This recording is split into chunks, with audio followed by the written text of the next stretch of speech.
Death can save you from me. Stay a while and listen. Good afternoon, my Diablo 2 brethren, and welcome back. Today launches a brand new segment that we're going to do this year called the Monthly Mailbag. Chance for you to submit questions to me via email. If you don't want to post them on comments for whatever reason, you can ask me things about life, YouTube, Diablo 2, anything in between. I'd be happy to answer.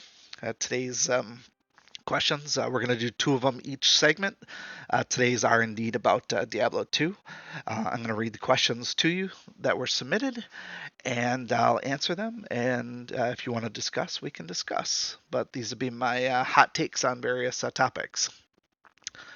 So the first one has to do about when to start ladder or if to start ladder. So the person emailed this. I've been playing D2 on and off since LOD, but always seem to start ladder a few weeks late. Is it worth rolling a fresh character after the economy is already moving, or should I just stick to non-ladder at that point? For me, I would say it doesn't really matter. So unless you know definitively that a new ladder season is starting, there's always benefit to starting a ladder character. That benefit, namely, is the ladder only rune words.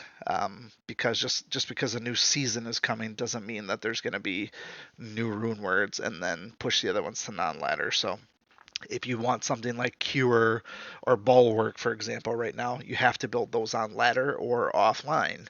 And so if you wanted those for your non-ladder player, you basically have to do it in a season. Fortunately, those are easy ones to build. You can easily grab those. I personally don't invest into ladder too much. At the end of the day, am I going to be on the top of the ladder where my name is visible and etched in glory? No, I am not. Am I going to get to level 99? No, I am not. So ladder is for a niche group of people that have hours and hours and hours to throw at this game.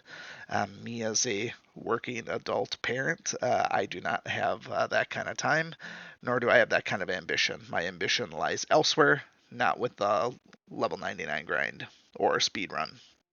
So there's always time to play ladder, but you should set your expectations accordingly. And for me, there's really no benefit in ladder unless I was chasing something like forum gold, for example. I know people don't like to talk about that, but if you are active on various trade sites that have their currency, you could stockpile some of that currency from a ladder season into non-ladder play if you want to. That's your jam. That's your jam. I'm not here to judge. The next question has to do with limited playtime and the quote-unquote dad build, if you will. So this person says, love the channel so far. Thank you. I appreciate that. I try very hard. I've got about an hour a night to play if I'm lucky. In your opinion, what's the best low-stress, low-gear build that still feels rewarding? For me, if I'm ever in a rut, it's always going to fall back to the Summon Necromancer because it is about as hands-off as you can get. Summoner was the easiest for me to get back into the game because it was the class that I knew the best. I also knew that I didn't have to have time to be successful, and ultimately, as you've seen with my previous videos and with Darth Skelly's, it's very easy to clear content, even with decked out Magic Find gear. So over the course of several years, you ultimately build up your gear set, and then that becomes my norm. So I use that character for looking for things, whether it be for high runes, for doing rushes, or just helping people clear content. And then mainly for me, I also play like an hour at night before bed on my non-play nights, if you will. So I like to play Diablo 2 on the Switch before bed, helps me relax.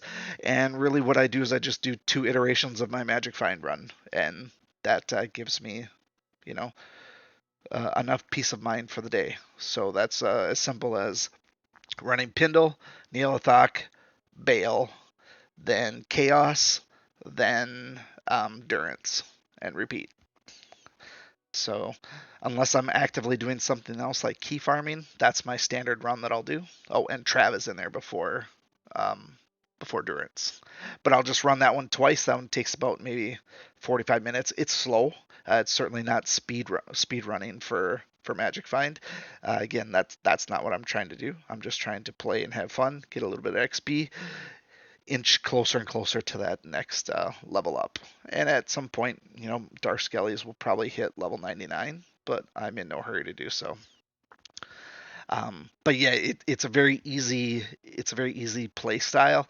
Doesn't require you to remember a lot of key bindings or mapping on your keyboard. If you're playing on keyboard, you basically just start up whenever, get your summons out there, and kind of just meander about. Where if you're playing, let's say, Hammered In or let's say a martial arts assassin, there's a lot of reacclimating, especially if you go long spells without playing. So low stress summoner is the easy way to go, just because you're unlikely to die if you have even modest gear, and it's very easy to clear content, low stress, and because you're already playing slow, you don't feel like you have to, you know, get just one more run in or anything like that. You're already going slow, so it's easy to jump in and jump out. If I get interrupted, I can easily just quit and be like, I'm not that invested in this anyways at the moment. I can always come back to it. Um, so that's my preference. I am heavily biased towards the summoner, just because that's my jam. But everybody has a favorite character, and I think your favorite character should be your low stress one. So, and to be low stress, I think you have to be mostly unkillable and not have to worry about dying.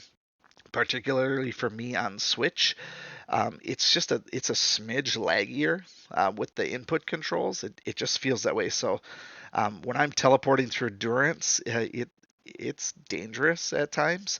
If I'm playing in bed, I will usually skip Durance because those dolls, while they don't kill me, when I kill them, then they can kill me. And so with teleporting, you end up right on top of something, and then they get killed, and it's dangerous. So if you're teleporting around with like any other hero where it's not going to kill you or kill them, then by all means. But so Durance would be the one that I skip if I feel like skipping. But Necromancer is very very low stress and very very high protection if you ask me.